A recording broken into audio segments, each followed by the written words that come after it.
প্রচন্ড গালাগালি দেওয়া আছে এই ভিডিওটাতে। ছোট বাচ্চারা এর থেকে দূরে থাকো। ধন্যবাদ।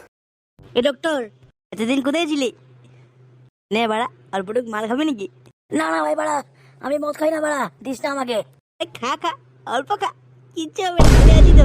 আরে বেশি নেশা হলে ঘরে নিয়ে যাবো বাড়া, চিন্তা করিস না, খা খা। এ লেবড়া, তুই জোর জবরদস্তি করিস না তো আমার সঙ্গে। আমি পরে দিয়ে পুরোটা খেয়ে নেবো বাড়া, তারপরে বুঝবি, পুরো মাল খেয়ে নেবো বাড়া। তারপরে যখন পাগল হয়ে উঠলে আমি করবো, তারপর বুঝবি বাড়া।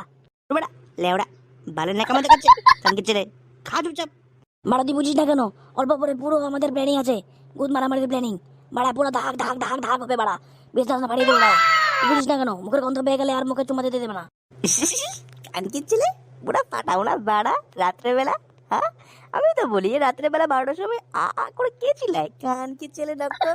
হ্যাঁ, তো এবার বাড়া খেয়ে নে বড় খেয়ে নে। বহু দূর থেকে এসেছি, চিল বের এনেছি তোর জন্য, চিল বের। বাড়া গরম হয়ে গেলে কি টেস্ট পাবি বাড়া। খেয়ে নে বড় খেয়ে নে। কানকি ছেলে রাস্তার মধ্যে দাঁড়িয়ে খাবো নাকি বাড়া?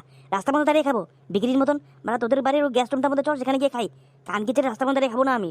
তোর মান সম্মান নেই, আমার আছে। কানকি ছেলে, বালের মান সম্মান তোমার? একবার মনে নেই বাইরে নকল গিন্নিকে চুততে গিয়ে আসল গিন্নির হাতে ধরা পড়েছিল বাড়া? হ্যাঁ, তুই যাবি? তুই যাবি কি না বল, নাকি আমি চলে যাই ঘরে? কানকি ছেলে সত্যি কথা বললি কার পেটে যায় বাড়া? চলো আমাদের ঘরে রেস্টুরেন্টের মধ্যে চলো।